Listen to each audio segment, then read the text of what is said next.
Hello, hello! I'm talking today about a prince of the house of Aberfrau, Griffith ap Cynan. He was the son of a short-lived and disputed king of Gwynedd, Cynan ap Iago, who may or may not have been responsible for murdering the only king of Wales in 1064. Perhaps it goes without saying, then, that Griffith was born circa 1055 into an unstable world of violent contests.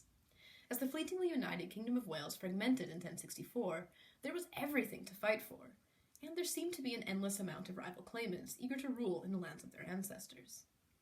Amidst all this war and intrigue, Griffith probably never met his father, who died while he was still a young boy. In fact, Griffith did not grow up in Wales at all. He took comparatively safer refuge in Dublin with his mother Ragnhild, who happened to be a daughter of Dublin's Norse-Irish king. So it was not until circa 1074 that Griffith crashed onto the scene of Gwynedd, where Trahaearn ap Caradog had lately seized the throne. With Irish support and a shaky alliance to the Norman lord Robert of Rhuddlan, Griffith at first enjoyed striking success.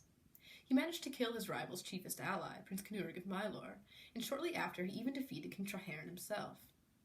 While on the cusp of victory, however, Griffith was faced with revolt in Lynn, where his crude Norse-Irish allies had upset the local populace. This distraction enabled Trahaearn to recover and counterattack, and he duly defeated Griffith ap Cynan at Clonard. Though exiled back to Ireland, Griffith was not finished yet. Next he forged an alliance with Rhys ap Tudor, the recently ousted king of Deheubarth in southern Wales. These two joined forces at St. David's in 1081, and they soon met their similarly allied enemies in an epic battle at Myddin Carn. There King Trahaearn was killed, along with Caradog ap Griffith of Gwent and Maelor ap Rhuddlan of Powys.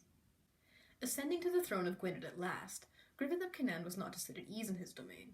His next challenge came in the form of his foreign neighbours, the Norman lords of the March on England's border with Wales. In fact, Griffith was treacherously arrested during an otherwise peaceable meeting at Rug with Earl Hugh of Chester. Subsequently imprisoned, he was therefore unable to prevent the Normans from building castles and occupying lands in Gwynedd. Well, Griffith was not the only Welsh prince to feel repressed beneath the rapacious hand of the Normans, and in 1094 a general uprising occurred all across Wales. Griffith was able to join this rebellion when he fatefully escaped from Chester that year, purportedly carried from the town by his old ally, Canute the Tall of Adernion. Once free, Griffith and others actively razed Norman castles and overran formerly conquered lands. But in 1098, Earl Hugh of Chester and Earl Hugh of Shrewsbury, along with other Marcher barons like Ranulf de Mortimer of Wigmore and Philip de Breos of Bramber, fronted a concerted pushback. These powerful Normans invaded Gwynedd together, and they pursued Griffith and his ally Cadogan of Blethen all the way to Anglesey. There Griffith and Cadogan attempted to make a stand, but they were ultimately forced to flee in a skiff for Ireland. Unbeknownst to the victorious Normans, however, King Magnus III of Norway was then on the nearby Isle of Man enforcing his authority. When he heard about the Norman army on Anglesey, he took ship to challenge them himself. Well, he swiftly terrified and overwhelmed their forces, purportedly even killing the Earl of Shrewsbury with a well-aimed arrow to the eye. In the aftermath, Griffith ap Cynan was able to return to Gwynedd, and this time he worked to maintain his position through diplomacy, cutting deals with his Norman neighbours and carefully balancing relations with King Henry I of England. The result was not always peace. In 1114, the English king invaded Gwynedd along with King Alexander I of Scotland, and Griffith was quickly compelled to come to terms. But overall, Griffith was successful in strengthening his kingdom and fighting for his rights.